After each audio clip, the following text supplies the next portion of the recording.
Where would we be without the various products delivered by the men and women in the trucking industry? Healthy Conversations in Trucking podcast is a platform for professional long-haul truck drivers to share their journeys over the road, educating listeners about the trucking industry and lifestyle. Now, let's dive into the conversation on this brand new episode. Greetings, everyone, and thank you for joining us on this episode of Healthy Conversations in Trucking. I'm your host, Dr. Charlotte Huntley, and I am joined by my husband and co-host, Jonathan Huntley. Thank you, Doc, for having me with you today. It's a pleasure to be here. It's a pleasure to have you here. I'm really looking forward to our topic today. So in the past, we've had several drivers who've been on the podcast speak about the frustration of being on the road and the conflict, the challenges of being a big, heavy truck with thousands of pounds in weight. And some of our drivers have been like, heavy equipment haulers and so forth.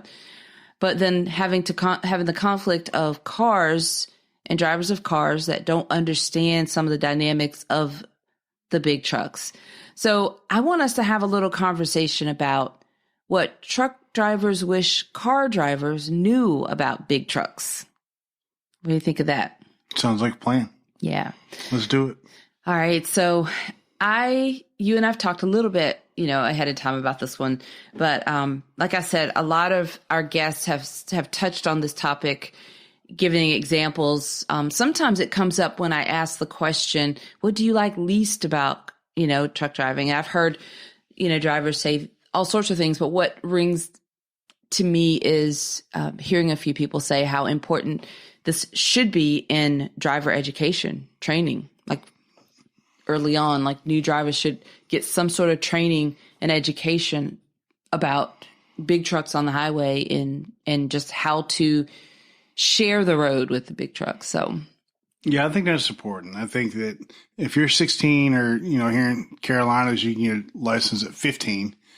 You need to know the dynamics of a truck and what it can do to a car if you're not careful. We all have to share the road. We're all out there for a purpose. And when we all work together, then it's as safe as it can be. So yeah, there's a lot of things that need to be put forth on the education level for new drivers. Right. Well, let's start with, let's name a few things. Thinking about what truck drivers wish car drivers knew about big trucks. What is something that comes to mind for you? What is something that you wish car drivers knew about big trucks?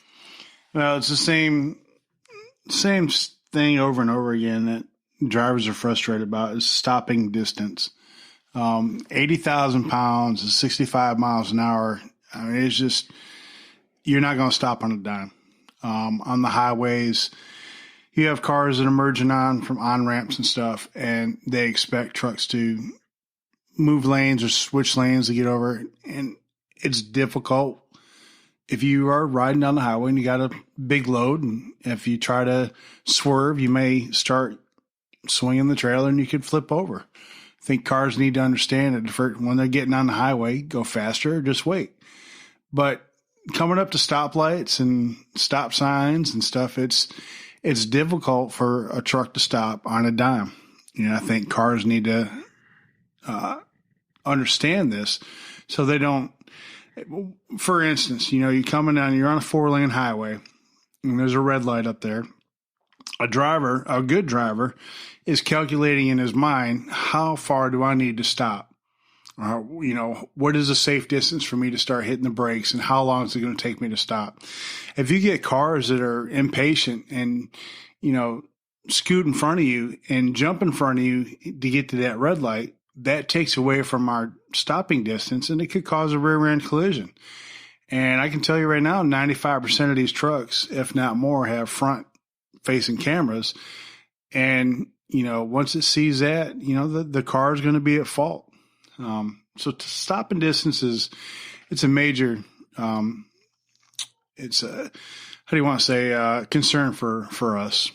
Do you think that has a lot to do with why so many of these trucks have cameras, like front-facing cameras for situations like that, where there's they're being cut off or someone's trying to jump in front of them and it causes an accident, like it gets to, or the collision, it can help, provide them with some evidence that, hey, I didn't do anything wrong. Yeah, definitely. It's not everybody out there, but people look to cash in on trucks. And if they think they can get in a wreck with a big truck, they've won the lottery.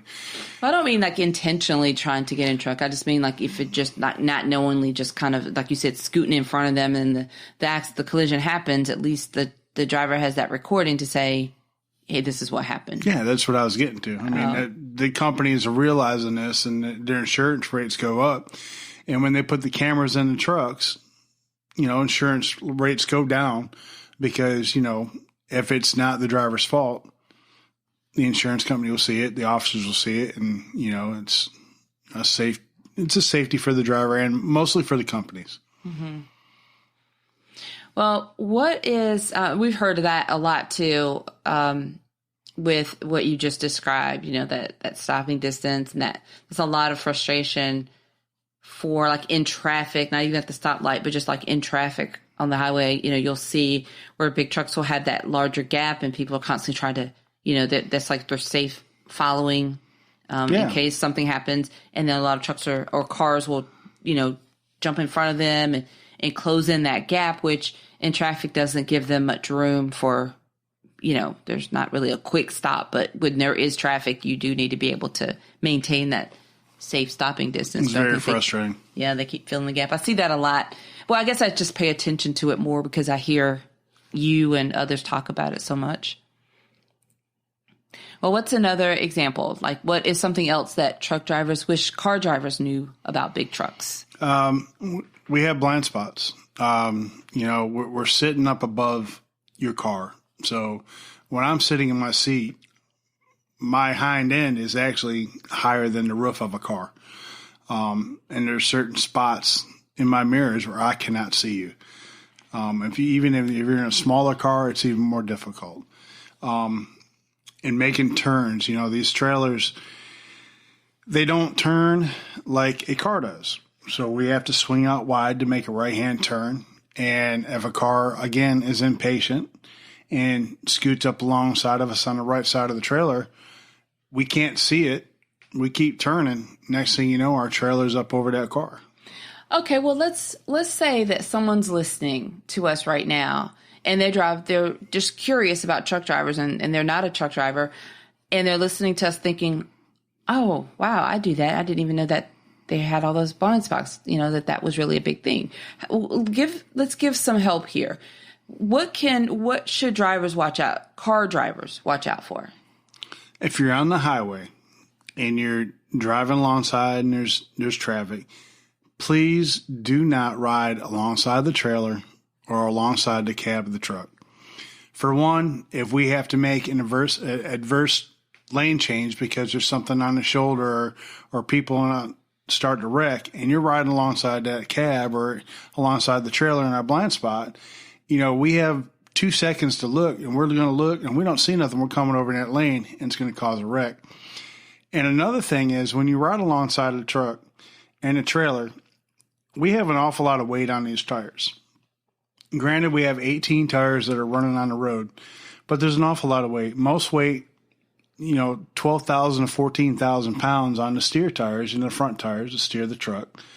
And anywhere between 34,000 pounds on the trailer tires and the drive tires of the tractor.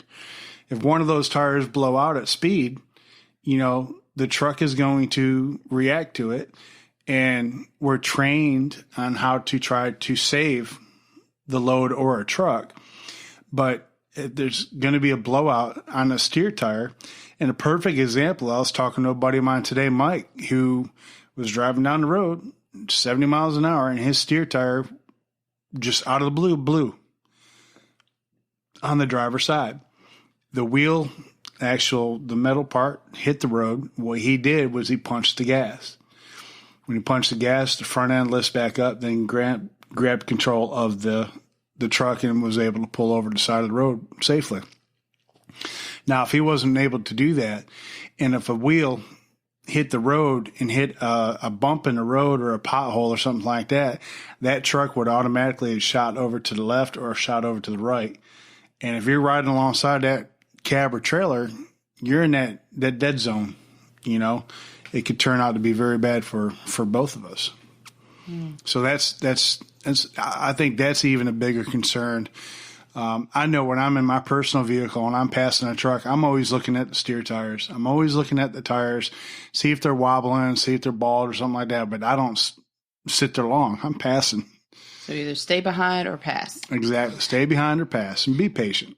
So again, with the blind spots, we've got long side. How far behind a truck should someone stay to make sure that they're not being somehow trapped in the blind spot? Well, if you were behind the truck, we're not going to see you. But the way our trainer always told me back when I was in school, you know, you have the future, the present, and the past, right? The future is what you see in front of you. The present is the actual truck that you're in, and the future or the past is what's behind you. So if you're behind a truck in that lane, it doesn't matter. I mean, people tailgate and everything, but you got to be conscious. No, we might have to stop fast. You ain't going to go up on the truck. But if you're behind me, I'm not paying attention to you. I'm paying attention to what's in front of me and alongside of me. So it's when you get alongside of the truck or when you're in front of the truck for the stopping distance on the front of the truck and on your side for the blind spots. And the blind spots can vary from wherever you have your mirror set on the tractor. Okay, fair enough. Wow, quite a bit. Making me think about just my own activity on the road. But good stuff. So are there any other things that, as a truck driver, you wish car drivers knew about big trucks? Well, there's a couple of things. Parking for us trucks is very limited. It's very limited in the rest areas. And, you know, in a previous episode, chicken coops. I mean, sometimes you can sleep there and sometimes you can't, but they're small. In case you don't know what he's talking about, chicken coop is the scale house. That's the weight station. Scale house. Is that the same thing? Scale house and weight station? Yes, it is. Okay. Good job, Doc. All right. See, you learn something new every day. Episode 32. Anyways, so the parking is limited. So when we get into rest areas and stuff like that, or even in the truck stops, there's a lot of cars that park where trucks park. For some reason, I don't know why, but they feel that they need to park there. Please don't. Park in the little parking spots up next to the bathroom house and everything else like that. And just stay out of the truck's parking spots. It's difficult enough and very stressful when your clock is running out and you're trying to find a place to park and you think you see one, but you know, you pull up there and it's a car. No. You want to be polite and you want to be calm, but in some incidents you can't be. So just park where you're supposed to park and stay out of our spots. Well, that definitely makes a lot of sense. And I don't know that people who aren't familiar with, you know, the importance of that distinction would think it mattered that much. People who just always drive cars and never really think about, you know, truck drivers or don't have that connection may not really know that important, you know, that the significance of that. So I'm kind of glad you explained it. And it's sad too, because in this day and time, there's nothing in this world that you do not touch that a truck has not brought you. Well, that's why this podcast is here, because a lot of people don't know. Exactly. I didn't know much at all until I met you. I didn't think that much about the trucking industry. And I didn't have anyone in my family that was in trucking. So I didn't even have a connection where I could hear the stories and know much about it. So that's exactly why this is here. For everyone who is connected to the trucking industry, this is what you do, is what you know. And I know it's frustrating when you think, well, how will they not know? But there are a lot of people who just don't know a lot about this world and need to, which is, you know, why we do what we do, and why I'm enjoying this conversation, because although it's, you know, stuff that you do and think about all the time, it still is, it's very new to a lot of people. So, right. Let's keep going. We got time for one more. What's another thing that truck drivers wish car drivers knew about big trucks? Well, some of the things that, you know, usually gives us the the best response, and the car drivers let us know that we're number one, is going up and down hills. 75-foot long truck, 80,000 pounds. You're going to go up a hill. On a flat ground, you may be doing 75, 72 miles an hour. Some of the trucks, 65 miles an hour, they're governed at. You start hitting an incline, that weight is going to pull that truck back, and they're going to slow down. Some trucks, sad to say, slow down maybe 15, 20 miles an hour from what they were doing. So the cars get bunched up and they get frustrated because they can't pass because they're behind this truck. And I don't know if it's a mentality that think that the truck driver is trying to do it on purpose. So they'll scream up and get alongside of you and get in front of you and let you know you're number one. But, what do you mean by that? You get flipped off. The bird. Oh. We're number one. So then on the other end of that, we're going downhill. Again, 80,000 pounds. It's going to push the truck. So most drivers use their Jake brake and let the momentum of the engine slow them down. But the trucks go faster. And then the cars get upset because then you're trying to keep a safe distance, but the car slows down for some reason because they think they're getting back at you. So basically, this whole question answer is this. Trucks are heavy. Going up hills, the hill's going to pull them back. And going downhill, the hill's going to push them down. So the heavier you are, the slower you are going up. And the heavier you are, the faster you are going down. That makes sense. I just have one question. Mm-hmm. What's a Jake brake? The Jake brake is it's a compression brake. So basically, the truck, the pistons inside the engine, I'm doing a technical term, keep pumping without the explosion of the fuel. So it's air pressed into the engine, which slows the truck down. Okay. There's more technical to it, but basically that's all it is. There's no fuel going into the engine, and the air from the compression of the pistons going up and down slows the truck down. So how is that different from a regular brake? Because what's the purpose? I mean, how is it beneficial? The Jake brake is very beneficial because when you're going downhill, if you ride your brakes, that's riding your brake is you got your foot on the brake all the way down the hill. The brakes are going to heat up with the friction. And when they heat up, they catch on fire. All right. And then you're really not going to stop going down a hill. Use the Jake brake. The Jake brake uses the compression of the engine to slow it down and saves your brakes on the tractor and on the trailer. It's a lot more proficient and a lot safer to use your Jake brake going down a hill. Okay. And then you just stab your brakes, a little bit to get the speed down and continue to use the Jake brake and let the momentum go down. Okay.